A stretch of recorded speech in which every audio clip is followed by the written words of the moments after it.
Muli ay magandang umaga sa inyong lahat. Ngayon po ay dadakot na tayo sa pag-aaral ng salita ng Panginoon. Buksan po natin ating mga Bibles sa Isaiah chapter 6, verses 5 to 7. Isaiah chapter 6, verses 5 to 7. Hiniling ko pong bawat isa na magsitindig. Basahin po natin ito ng sabay-sabay. Isaiah chapter 6, verses 5 to 7. Ready? Start. Woe to me, I cried. I am ruined, for I am a man of unclean lips, and I live among a people of unclean lips. And my eyes have seen the King, the Lord Almighty. Then one of the seraphim flew to me with a live coal in his hand, which he had taken with tongs from the altar.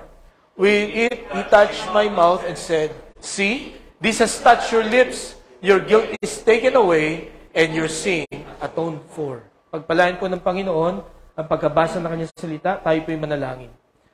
Panginoon, sa umagang ito, muli kami po'y nagpupurit, nagpapasalamat sa inyo pong kabutihan sa bawat sa amin. Salamat po sapagkat binigyan mo kami ng buhay, binigyan mo kami ng kaligtasan sa araw na ito, sa oras na ito.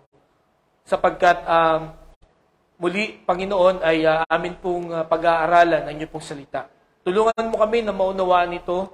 Tulungan mo kami na makita ang kahalagaan ng inyong salita sa buhay po namin.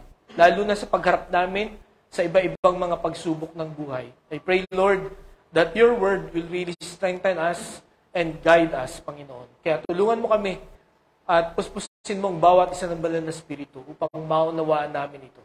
Sapagkat lahat ng ito ay aming dalangin sa pangalan ni Jesus. Amen. Makakaupo po na po kayo. Di ko po alam kung natanong na kayo nito, but I want to ask you this question. What is the craziest thing that you did for love? Anong craziest? Grabe niyong ginawa to prove that you love somebody, someone. I'm sure tayong lahat dito ay naranasan na nating magmahal. Not necessarily sa opposite sex, no? Pwedeng sa trabaho natin, pwedeng sa mga pets natin, di ba? Or pwedeng sa mga projects natin, o kung ano man ang ginagawa natin. But what is the craziest thing that you have done, no, for your loved one? No? Nagbasa ako ng ilang mga articles sa mga sinasabi ng iba. No? Kung ano yung mga craziest thing na ginawa nila para sa pag-ibig. No? At habang binabasa ko to, iniisip ko, crazy ba to? Pero marahil sa kanila, this is the craziest kasi itong sabi nila eh. Merong isang babae, hindi siya binibigyan ng regalo ng kanyang asawa, ng kanyang boyfriend. So, ang ginawa niya, nagpadala siya ng regalo sa sarili niya. Ano?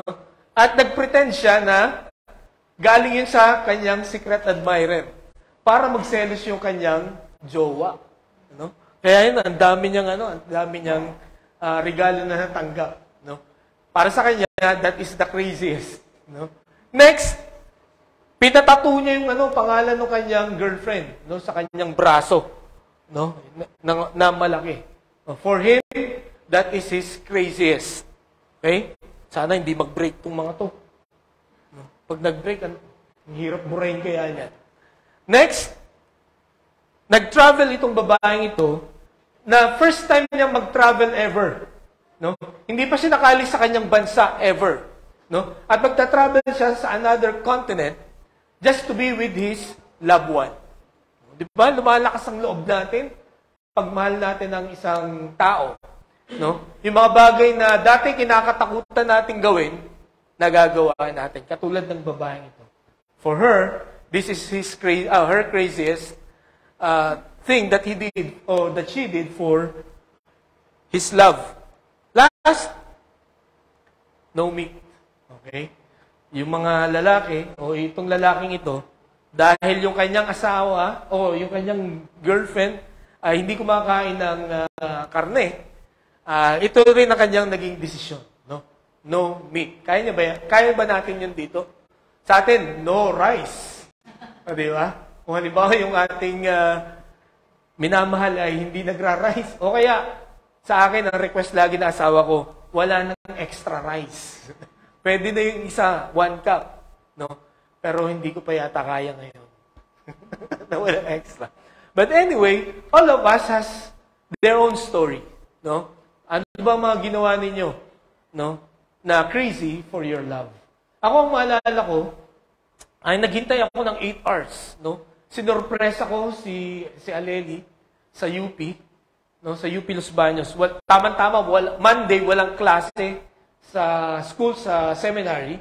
So from Taytay, nag-travel ako papuntang UP. Sabi ko, susorpresahin ko to. Naku, pagdating ko dun, ako ang nasorpresa. Kasi wala siya. No? Umuwi siya sa Binyan. No? At sabi nung mga housemates niya, hindi ko po alam kung uuwi. Hindi ko kasi holiday ngayon, hindi ko alam kung after lunch. Kasi minsan after lunch na andito. Alas 8 ng umaga, andun na ako. So sabi, sige, hintay lang ako, hintay. Malay natin. Wala pa cellphone noon, mga kapatid. No? So, hintay ako, 2 hours, 3 hours, tapos lunchtime. So, kailangan kong kumain, buti na lang may maliit na kantin doon, kaya na ko. So, 4 hours, hanggang sa mag-aalas 4 na ng hapon. Alam niyo ba yung sinasabing namumuti ang mata? Nakahintay, naranasan ko yun. Ano? At awang-awa sa akin yung mga housemates niya. Sabi niya, naku, sana dumating na siya, Then finally, nag-decide ako na umuwi na. Alas 5 na ng hapon eh. Ano? So, kumbaga nabigo ako, yun, nasurpresa ako. Then, sumulat siya after 1 week. Snail-mail pa nun. Sabi niya, alam mo ba, dumating ako alas 6 ng gabi? Umalis ako alas 5. So, grabe yun, no? Yung paghihintay, no? For love. Buti na lang nagkatuluyan kami. Kasi kung hindi, nako.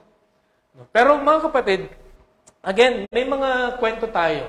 I'm sure, siguro may mga kwento kayo na mas malala pa. No? Doon sa mga na-experience ko. Pero ano masasabi nyo sa isang tao, no? Na minamahal niya, niloko siya many times, pero pinapatawad niya parati every time na humihingi ng sorry. Ano masasabi sa taong yun? Tapos talagang huling-huli sa akto. No? Talagang guilty. Umaamin talaga. No? Pero pag nag-sorry yung guy, o kaya yung girl, inaano niya? Pinapatawad niya. Ano sasabihin natin sa kanya? Crazy. Di ba? Siraulo tong taong to. No? Siguro ang sasabihin natin, pinapatay na sa luneta yung mga ganyan. No? Yung mga martir. No? Ilang beses mo nang nahuli, ilang beses ka nang nagkasala, pero nung may ka ng tawad, pinapatawad ka parati na parang walang nangyari. Di ba? Ang tawag natin doon ay crazy.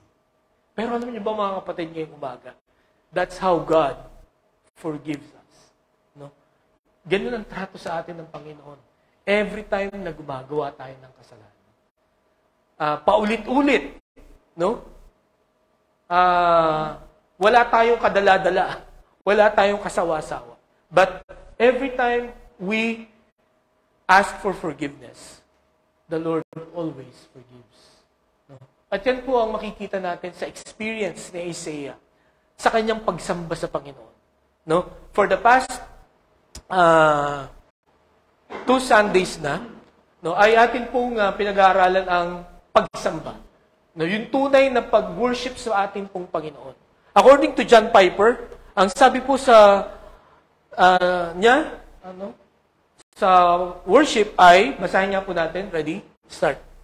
True worship is a valuing or a treasuring of God above all things. No? Ang tunay daw na pagsamba ay, kumbaga, pinapahalagahan mo ng higit sa lahat ang Diyos. No? Paano ba yun? Ang sarap pakinggan. Pero paano ba yun? No? Ang ibig sabihin, inuuna mo siya sa lahat. Pag nagkaroon ng conflict, yung time mo sa Panginoon at yung activity mo, sino unahin natin? Doon mo makikita, no? Kung sino ang binavalue mo. Okay? Di ba pagka yung love natin, no, ay available, no, para puntahan natin, ang ginagawa natin, nagpapaalam tayo, no, katulad ko noon, no, nung estudyante pa ako, nagpapaalam talaga ako sa teacher ko, dadalaw ako sa aking girlfriend. No?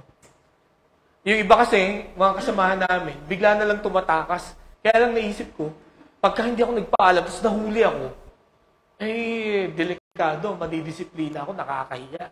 Kaya sabi ko, magsabi na ako ng totoo para alam ng teacher ko, para may makakita man sa amin na nagde-date kami. Alam ng teacher ko. Di ba? Pero, yun nga, gagawa ka ng paraan to be with your loved one. Di ba? Ika-cancel mo lahat ng mga commitments mo. No? Just to be with the person you love. At doon mo makikita kung gaano mo pinapahalagaan yung minamahal mo. At ang tunay daw na pagsamba sa Panginoon, you always prioritize Him. So, ibig sabihin ngayong umaga, if the Lord is always the second priority, or, sad to say, the last, that means we are not worshiping. Kung ang pagpunta natin ngayon dito ay dahil sa wala tayong ginagawa, free tayo ngayon, ibig sabihin, hindi natin totoong sinambang ang Panginoon. No? Sapagkat ang tunay na pagsamba sa Panginoon is, you will cancel everything just to be with God. No? At kung ang dahilan natin ngayon, kaya tayo naandito, sapagkat alam natin that Sunday is for God, then you are worshiping the Lord. Okay? So, yan po ang kahulugan ng tunay na pagsamba. So, the first Sunday, nakita natin the call to worship, no? Nakita natin sa verses 1 and 2 ng Isaiah chapter 6. Na nakita natin doon, when the Lord remove your conveniences, He is calling you to worship Him. Okay? Pag tinanggal ng Panginoon lahat ng mga inaasahan mo, no, sa buhay na ito, pwedeng loved one, pwedeng work, no, pwedeng kayamanan mo, no, basta yung mga inaasahan mo, pag tinanggal yun ng Panginoon, tinatawag ka niya na sambahin siya. No? Ang gusto niya, i-value mo siya above all. Okay? Above the person, no? Above all riches. Above all the material things. Lahat ng meron ka. Even your life. No? Even your health. No? Higit pa doon dapat ang pagtingin natin sa Panginoon. Ngayong umaga, kumusta yung pag-value natin sa Panginoon? Is He the number one in our lives every day? Hindi lamang tuwing Sunday, di ba? Kundi dapat ito every day. Okay? And then nakita po natin, last week, the conviction in worship. Nung nagpakita ang Panginoon kay Isaiah, nung pinakita niya yung kanyang kalwalhatian, no? Pinakita niya yung kanyang holiness, pinakita niya yung mga angels na nagpupuri sa kanya, day in and day out. Na-realize ni Isaiah that he is unworthy. No? That he is unsafe and that he is unclean. No? Sabi niya, I am a man of unclean lips. Which I realize, bakit niya sinabi na I am a man of unclean lips? No? Habang pinag-aaralan ko po ito. Doon ko na realize na nagre-reklamo that time si Isaiah sa Panginoon. Kaya siya nagpunta sa temple. No? Bakit? Sapagkat yung kanyang pinsan, yung hari na si Uzziah, na so far pinakamagaling na hari ng Judah, ay namatay. No? Yung parang naging dahilan sa kanilang pag-iisip kung bakit nag-prosper ang Judah, ay namatay. At marahil, kaya siya nagpunta sa temple, nagre-reklamo siya sa Panginoon. Lord, bakit mo naman kinuha yung hari na magaling? No? Sana yung masasamang hari na lang ang laging kunin. Pero yung mga magagaling, mababait, at pinsan ko pa. No? Nung pinakita ng Panginoon yung kanyang glory, no?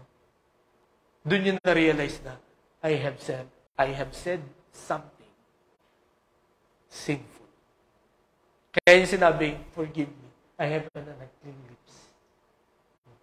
So mga kapatid, ngayong umaga, every time we pray, no? Every time we worship the Lord, ano ba yung lumalabas sa mga bibig natin? Puro ba mga complaints? Puro mga hinaing? No? Puro mga wishes? Dito mga kapatid, ang gustong ipakita ng Panginoon when He reveals His glory to each one of us. At yan po ay mababasa natin sa salita ng Panginoon. Na tayo po ay magpakumbaba sa Kanyang harapan. That He is in control. That God is always, is still in His throne. No? Hindi siya nakakalimot. No? Alam niya kung ano ang nangyayari. Yun ang sinabi, ang pinakita niya, kay Isaiah, I'm still here. No? Kahit na wala na yung pinakamagaling yung hari, I'm still here. No? I am the highest and the greatest king na dapat niyong sampalatayanan. No? Kaya mga kapatid, ngayong umaga, kung marami tayong mga pinagdadaanan yun, marami tayong mga problema, maraming mga nawala sa buhay natin, na parang pinagsakluban na tayo ng langit at lupa. No? I want to tell you this, God is still in His throne. No? Naandun pa rin siya, nakaupo siya. He is still in control. Alam niya kung ano nangyayari sa'yo. At alam niya kung ano ang dapat mong gawin. Okay? And then ngayon po, mga kapatid, ang gusto ko pong pag-usapan natin, the cleansing in worship. Ang paglilinis sa pagsamba. Kung babalikan po, ano bang ibig sabihin ng forgiveness? Pagka pinag-usapan kasi sa Bible ang cleansing, laging kaakibat yan ang salitang forgiveness. Ang pagpapatawad. You will not be cleansed unless you are forgiven. So what is the meaning of forgiveness? What is the meaning when God forgave you? Ito po ang sabi niya. Basahin niya po natin. Ready? Start. Your sin has been removed and restoration has taken place. Tinanggal ng Panginoon yung lahat ng kasalanan mo. And then He restores you. May restoration lagi, mga kapatid. Hindi, kasi pag tinanggal ng Panginoon yung kasalanan mo, merong vacuum, merong damage na mangyayari. Lalo na kung yung kasalanan mo, talagang mahal na mahal mo siya, yung talagang ayaw mo nang bitawan. Minsan kailangan putulin ng Panginoon ang kamay natin, just to let it go. Or let them go. Masakit yun. Diba? Iiyak talaga tayo. Pero, ang Panginoon, when He forgives, He restores. Pagagalingin ka niya. Palalakasin ka niya. He will make you stand up again in your life and move forward. Okay? So, ngayong umaga, nakita natin dito, after na makita ni Isaiah yung kaluwalhatian ng Panginoon, ang sabi niya, woe to me. Kawawa naman ako. Because I am ruined. I am unclean. And I am living among unclean people or people who have unclean lips. At katulad ni Isaiah, I believe, ganun din ang ating sitwasyon ngayong pong umagang ito.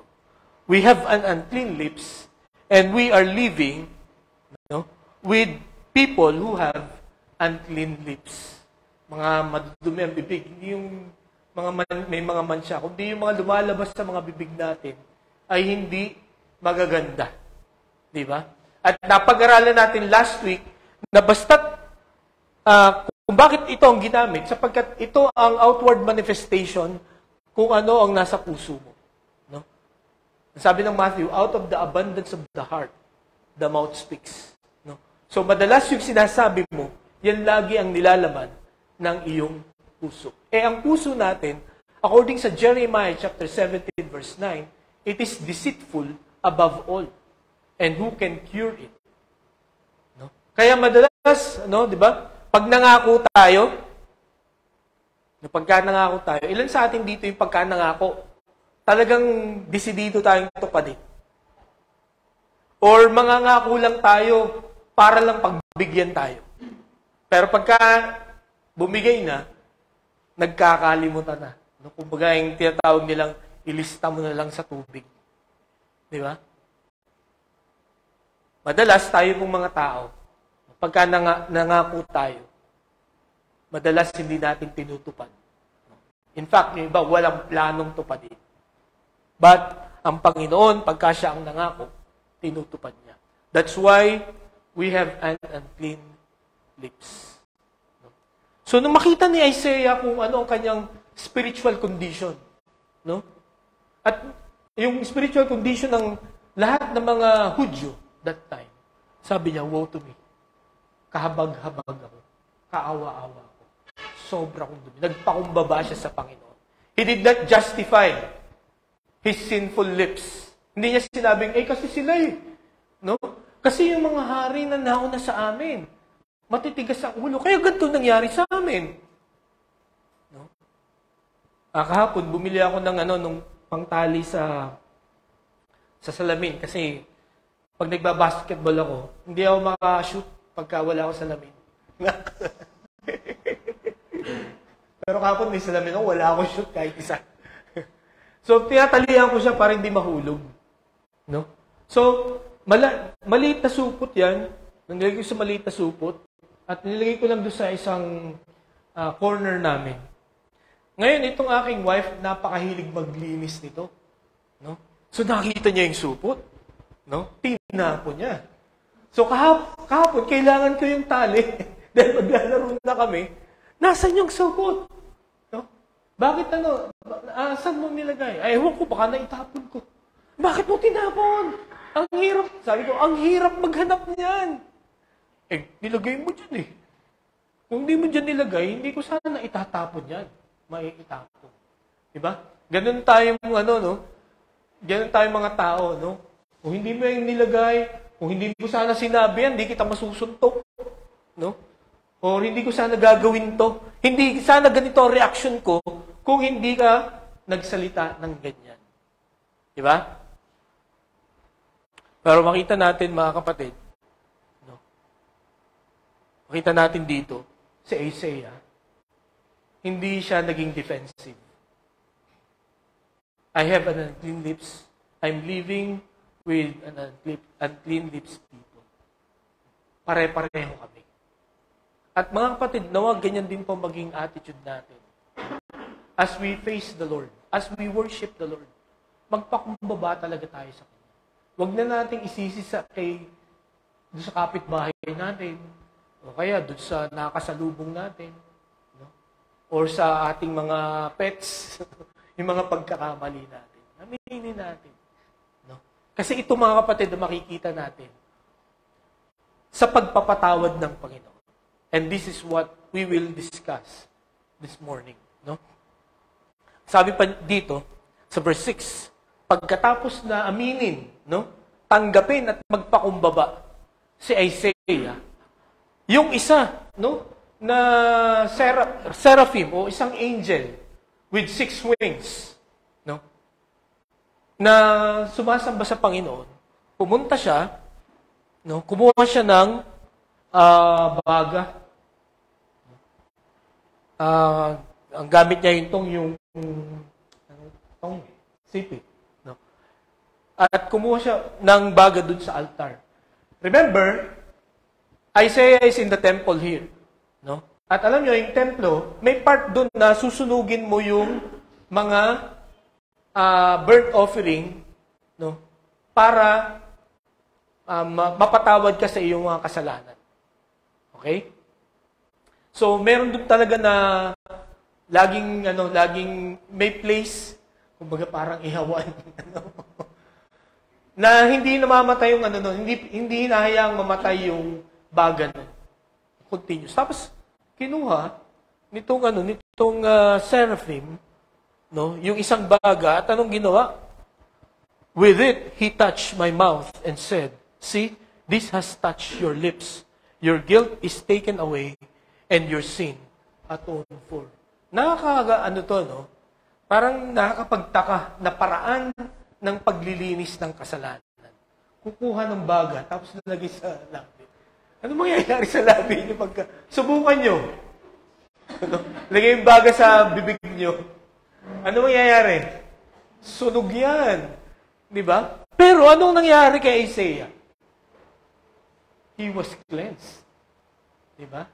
Nalinis siya. Alam niyo po ba, sa mga...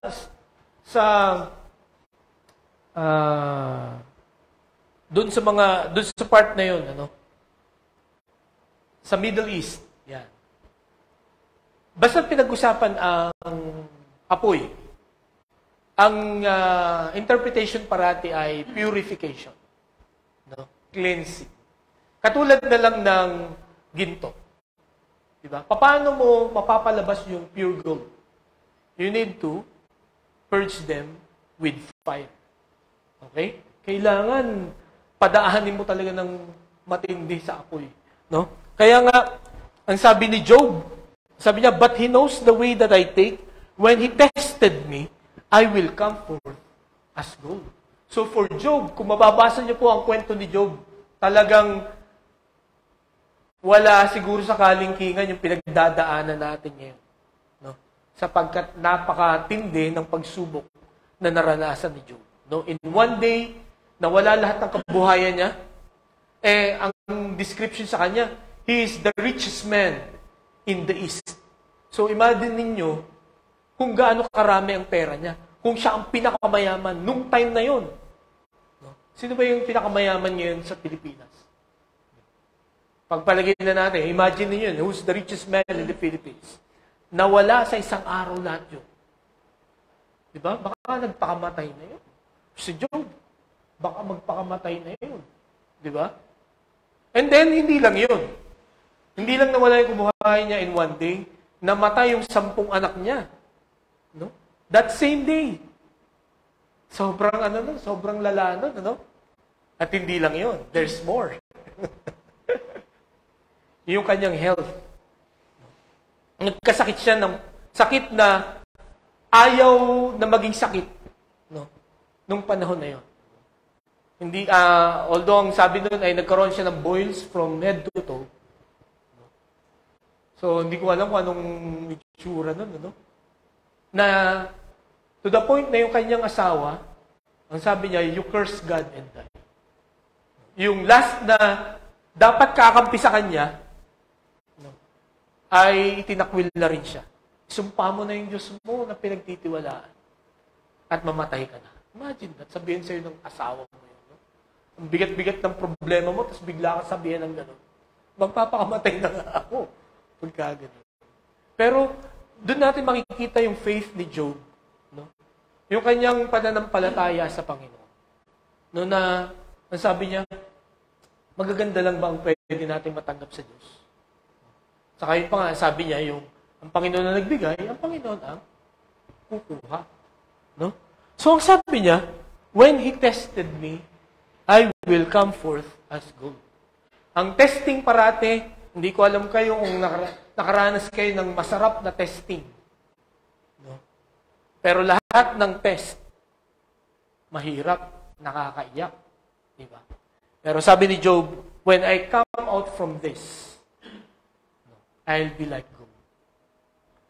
Okay? Ang sabi pa sa Malaki chapter 3, verse 3, He will sit as a refiner and purifier of silver. He will purify the Levites and refine them like gold and silver. Then the Lord will have men who will bring offering in righteousness. So ang Panginoon daw ay parang magiging refiner and purifier, no, of silver. So ito yung nagtutunaw, taga-tunaw ng silver para matanggal yung mga dumi. Okay?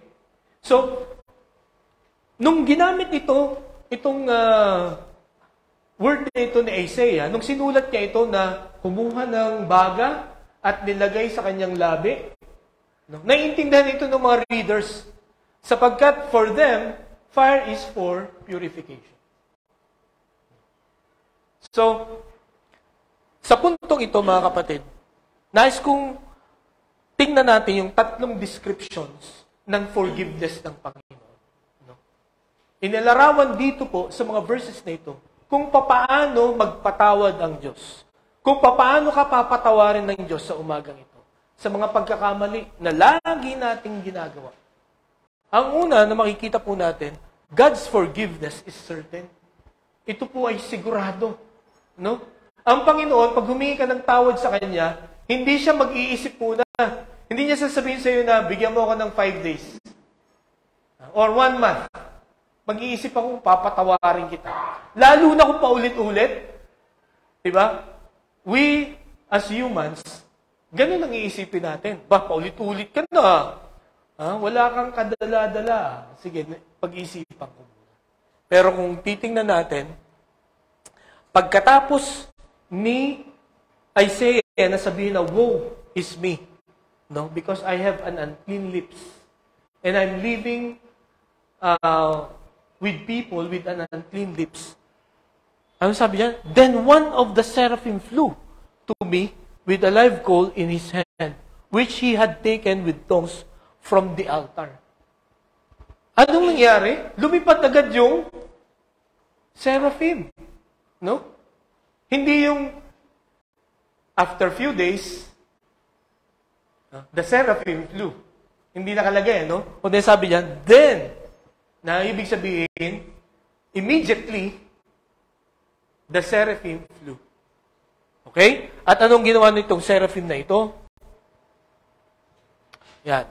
Yun nga, kumuha siya ng baga, inilagay niya sa labi ni Isaiah, at ang sabi niya, see, this has touched your lips, your guilt is taken away, and your sin atoned for. Pinatawad ka na agad, right away, at sigurado. No? Hindi na hindi na pinatagal ng Panginoon. No? Once you humble yourselves, no? Once we humble ourselves before the Lord, when we ask forgiveness, no? Our forgiveness is certain. That's how God forgives. No? Hindi katulad natin. No? Na, teka, sorry na lang yun. Diba? Teka muna, kailangan tumabla muna ako. Diba? Kailangan bumawi muna ako bago kita patawarin. Mga kapatid, ngayong umaga, gusto ko tandaan niyo to. God has all the reason to punish us. And God has the power to do it. And when He does that, wala tayong karapatan na magtanong. Because we deserve it. Diba? We deserve to be punished. Diba? Kahit na tayo ay isang taon na araw-araw humingi ng tawad sa Panginoon, kung ang desisyon ng Panginoon ay parusahan tayo, we deserve it. Hindi mababawasan ang pagka-Diyos ng Diyos. Ang kanyang kabanalan kung parusahan tayo. Diba? Pero, dito natin makikita ang biyaya, ang awa ng Panginoon sa bawat sa atin. That when we humble ourselves before Him, He will forgive us. Certainly. Di po ba? Kaya, makikita natin ang Panginoon, ang paraan ng pagtatama niya sa buhay natin is not through His punishment. Nakuha niya? But through His kindness and mercy. Yun. Di ba mas nakakahiyang saktan ang isang taong mabait kaysa yung mga taong nananakit sa atin? Or yung taong nagbabanta na saktan tayo? Di ba? Ang tendency natin talagang lalaban tayo. Sasaktan mo ako, sige, ako rin. Pero yung isang tao na sa kabila ng paulit-ulit nating sinaktan, He still forgives. Nakakaya. Di ba? Ba mag-isip-isip ka? At ito ang ipinakita ng Panginoon kay Isaiah. Nung ma-realize niya na he is so sinful. Sabi ng Panginoon, nakita natin dito na pinatawad agad siya. Okay? So it is certain, it is immediate, yung pagpapatawad ng Panginoon. Ang pangalawa, tingnan po natin dito, sa Daniel chapter 9 verse 9, sabi dito, the Lord our God is merciful and forgiving, even though we have rebelled against Him. Okay? So ito yung yung realization ni Daniel. No? Ang Panginoon, siya ay maawain at mapagpatawad. No? Kahit na tayo ay nagre-rebelde sa Kanya. Sabi pa sa Matthew chapter 6, verse 14, "For if you forgive other people when they sin against you, your heavenly Father will also forgive you." Pansinin niyo yung word, the will. No?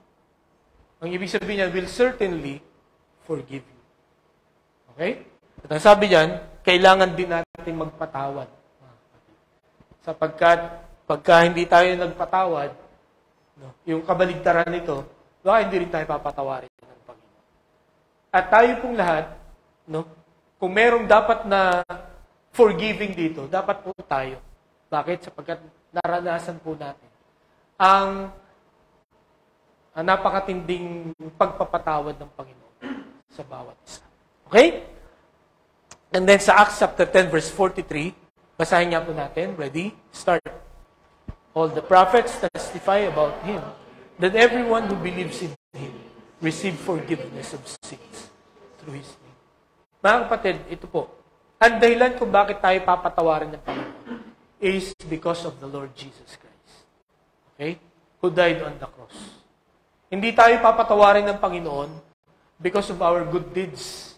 No? Na minsan ganun ang ginagawa natin. No? Babait ako.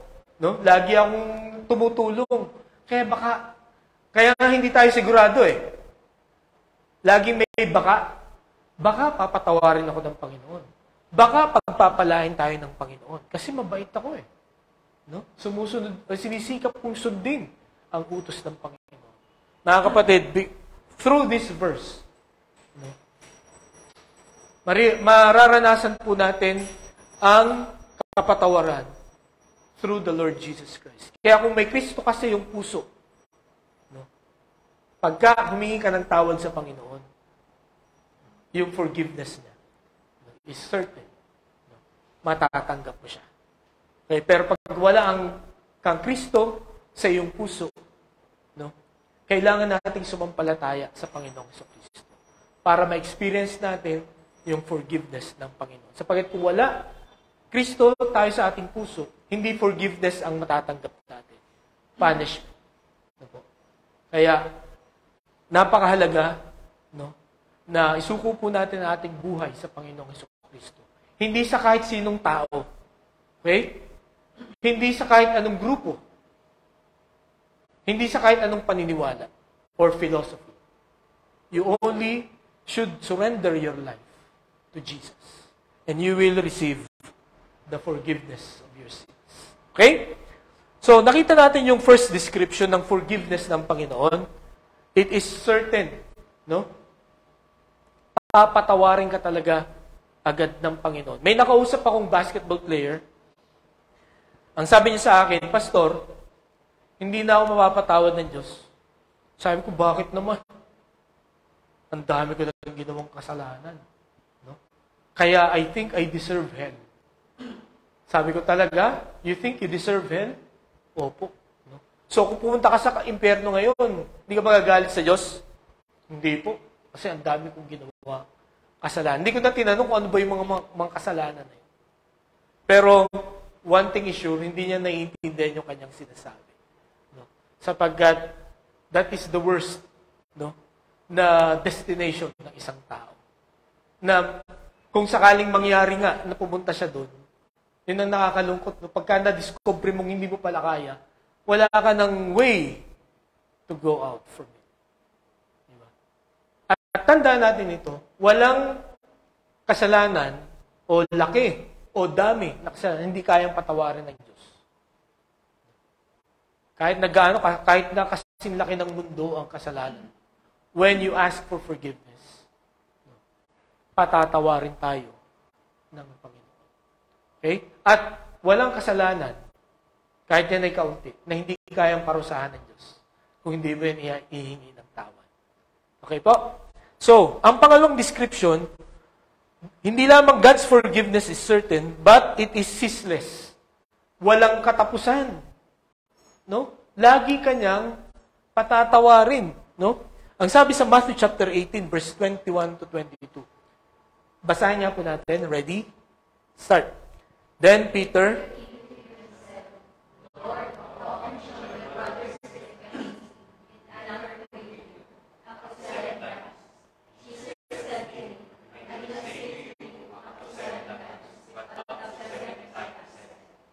ilan yung 70 times 7? 149 times. Kaya niyo bang magpatawad ng 149 times? Okay? Hindi po ibig sabihin dito ng Panginoong Jesucristo na magbilang ka hanggang 147 times. 49 times. Kasi palagay ko, hindi, kahit nga itong 7 na sinasabi ni Peter, hindi ka aabot dyan eh. Mananakit ka na yan. No? Yun yung, di ba, mahilig tayong magbilang sa mga parents dito. Isa pa. Isa pa. Kami, naikwento ko na ito sa iba sa inyo, sa amin, may number ang palo sa isang linggo. No? Pagka Monday, nakagawa ka ng mali, isang palo. No? Pagka Wednesday, 3. Pagka Friday, 5. Alam niyo bang lagi kung aabot yung 5? No? Highest pointer ako lagi sa amin, magkakapatid. No? Laging inaabot ko yung 5 palo. Ganun ako kapilyo. No? Ganun ako kakulit nung bata ako. At ang lagi ko naririnig sa parents ko, bago nila ako paluin, sasabi na, isa pa. Pagbibigyan kita. No? Pero lagi kong inuubos yun. Yung chances na yun. No? Kaya laging nauuwi sa paluan, no? At sa iyakan. Sabi dito, gaano kahaba mo dapat patawarin ang kapwa na nagkamali sa'yo? 70 times 7. 149 times. No? Bakit sinabi yan ng Panginoon sa palagay ninyo? Dahil ba kaya natin? We cannot do that. Only God can do that. No? Ang Diyos lang ang pwedeng magpatawad sa atin ng 149 times. In fact, ngayong umaga, ilang beses na kayong pinatawad ng Diyos? Baka lampas na ng 149. Di ba? Baka 1,000 na. You know why? Sapagkat,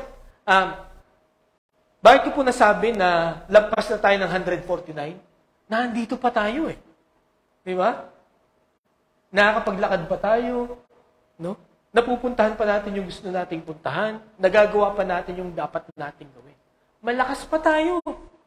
Di ba? Ang ibig sabihin, every day the Lord is forgiving us.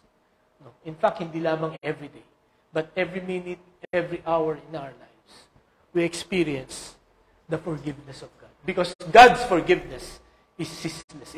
It never stops. Okay? Siguro, ang tanong natin, hindi maganda yung ganung teaching, no? Na ang forgiveness ng Panginoon, walang katapusan. Paano kung abusuhin ng tao? Na inaabuso naman talaga natin. Di ba? Hindi ba niya alam yon? Alam niya yon. No? Alam niya na aabusuhin, no, ng tao yan. No? Pero doon mo makikita yung yaman ng biyaya ng Panginoon. Doon mo makikita yung kanyang karunungan. No? Na bakit niya tayo dinala sa ganitong o binigyan ng ganitong sobrang daming chances. No? Sobrang daming pagpapatama. Diba? Kasi ang Panginoon, gusto niya talaga manumbalik tayong lahat sa Kanya. Kaya ang haba ng pasensya na.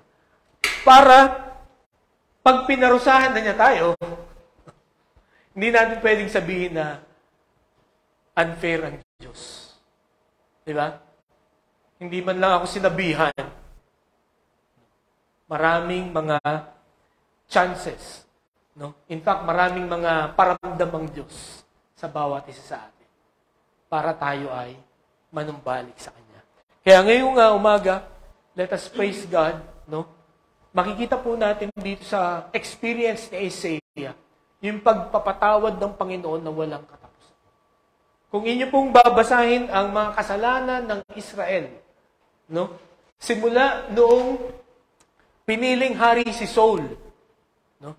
Hanggang sa panahon na ito ni Isaiah, hindi lang siya 149. Sobrang dami.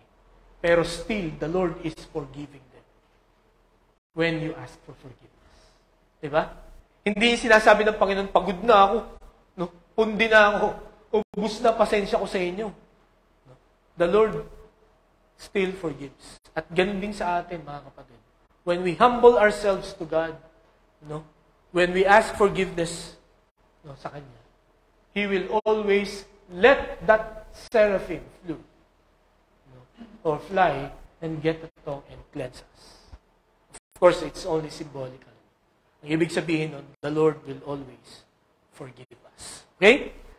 Ang sabi sa Lamentations chapter 3, verses 22 to 23, through the Lord's mercies, we are not consumed, because His compassions fail not.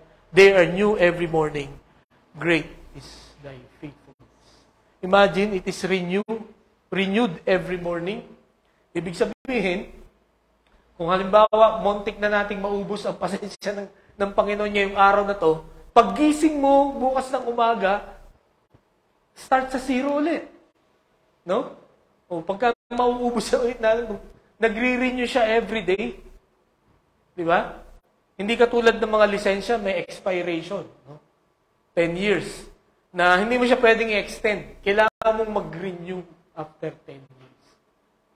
Di ba? Walang extension. Okay? Pero ang awa, ang pagmamahal ng Panginoon sa bawat isa sa atin, it is always new every morning. Okay? So, salamat sa Panginoon because the God we serve is like this.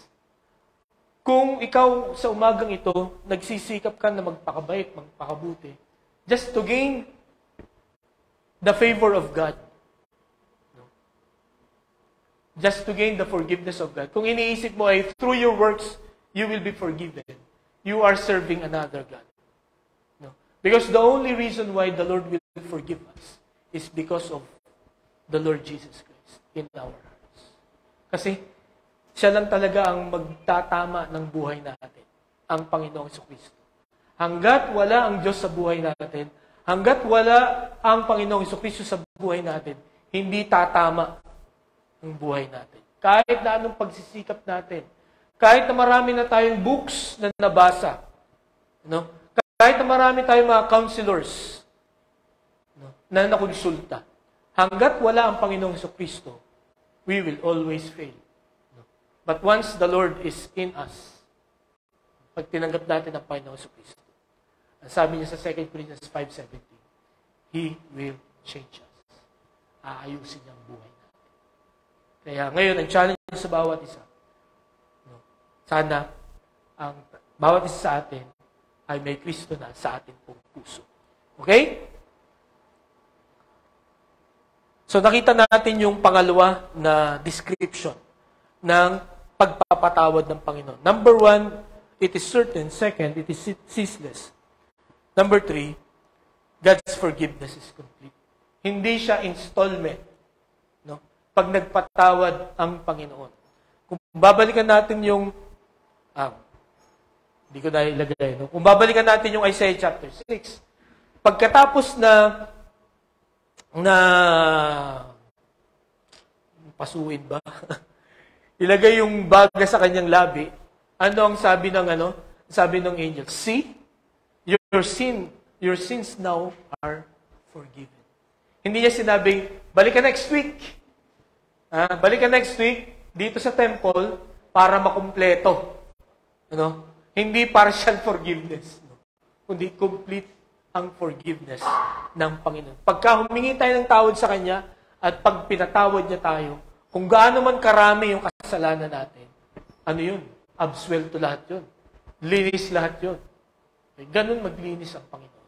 Titingnan natin ang Psalm 130 verses 3 and 4. Basahin niya po natin. Ready? Start. Lord should mark iniquities. O Lord, who could stand? But there is forgiveness with you, that you may be feared. Imagine this. Gusto kong Na-appreciate ko itong anong to. Itong line na to. No? You may be feared.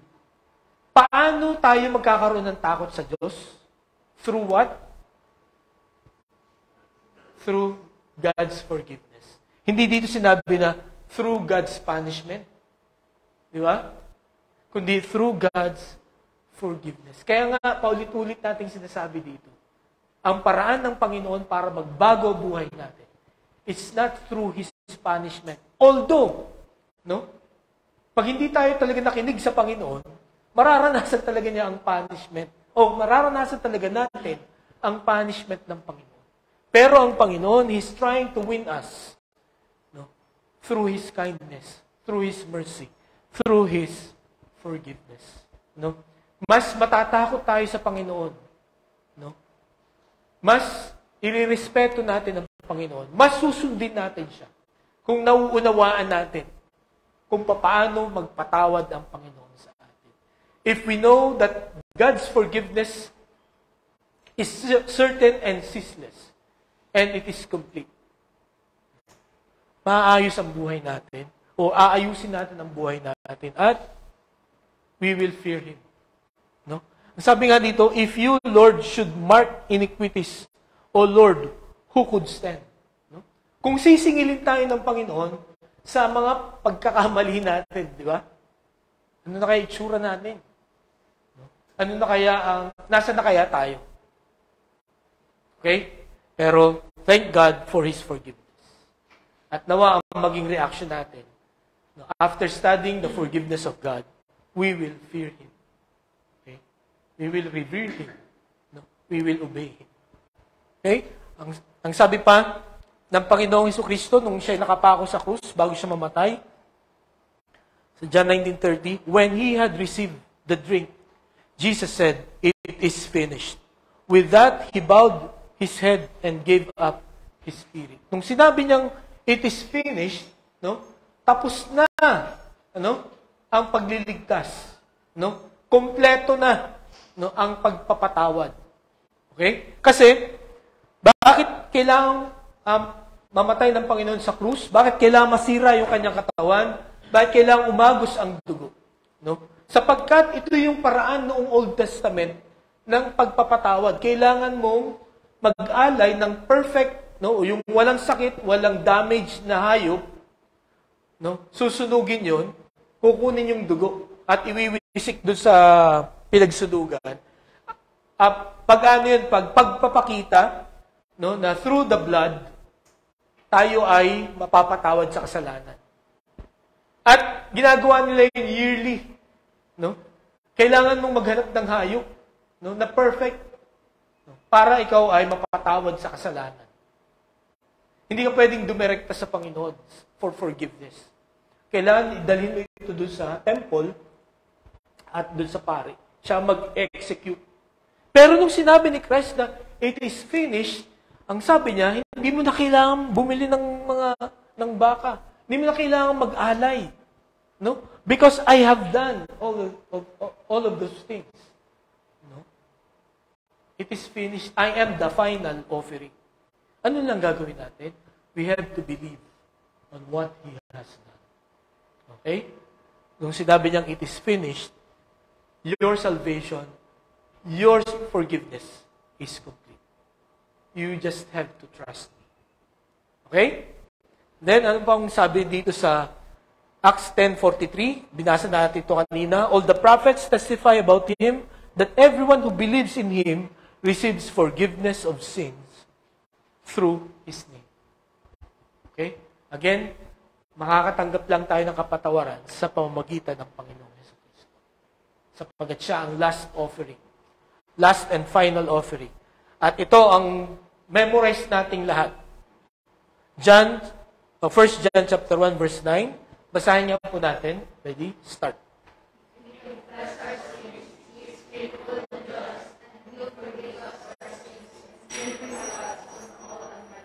Okay, pansinin niyo itong salitang all. Sana all. No? Sa Panginoon, all. No? All our unrighteousness will not just be forgiven, but purified. No? laging, alam natin itong illustration na ito. Halimbawa, may utang ka, no? Nakalista. Dami yung utang sa tindahan. Ang forgiveness, i-cross out niya yun. No? Yung utang mo. Ang purification, tatanggalin niya yung page, no, ng utang mo para walang trace. No? Para walang proof na ikaw ay nangutang. Yun po ang ibig sabihin ng forgiveness ng Panginoon. No? Hindi ka na niya papatawarin, lilinisin ka niya. Gaano karaming lilinisin niya sa'yo? All. No? Hindi lamang yung mga mabibigat. No? Hindi lamang yung tinatawag natin mga mortal sin ba? No? Lahat ng klase ng kasalanan, lahat ng klase ng unrighteousness will be forgiven and purified. Ganun katindi magpatawad ang Diyos, mga kapatid. No? Ganun niya pinatawad si Isaiah, ganun niya pinatawad ang Judah. Every time they surrender their lives, they humbled themselves to God. At mga kapatid, ngayong umaga, many times, pag humingi tayo ng tawad sa Panginoon, hindi tayo convinced, no? Talagang pinatawad tayo. We live as if hindi pa rin tayo, parang hindi na yata kayang patawarin tayo ng Panginoon. Nawa, mga kapatid, ngayong umaga, no? Kumilos ang Panginoon, no, sa ating pong buhay, that every time we ask for forgiveness, no, makita natin, maranasan natin yung certainty, yung ceaselessness, at yung completeness ng pagpapatawad niya sa bawat isa sa atin, mga kapatid. At alam nyo, yan po ang naranasan ni Isaiah when he worshiped God. At ngayong umaga, we can only worship God, we will only experience worshiping God pagka merong nangyaring cleansing, pagka merong nangyaring conviction, no, sa bawat isa sa atin ngayon po. Pagka may nagbago sa buhay natin, paglabas natin sa worship place na ito. No? Kung walang nagbago at ganun pa rin ang buhay natin, then we did not worship. No? Sapagkat ang goal ng worship at ang goal at ang nangyari kay Isaiah after he went to the temple, no? After na ni-reveal ng Panginoon yung kanyang glory, he was a changed man. No? He's not the same person again. At yun po ang panalangin ko ngayong umaga. After cleansing, no? After studying, seeing the three descriptions of God's forgiveness, no? That it is certain, ceaseless, and complete. We will be a changed person. We will be a better person. Tayo po'y manalangin. Panginoon, salamat po sa paalala ng inyong pong salita. Patawarin mo kami sapagkat madalas ay hindi ganun kalalim ang aming pagkaunawa at ang aming pagsampalataya sa inyo pong salita.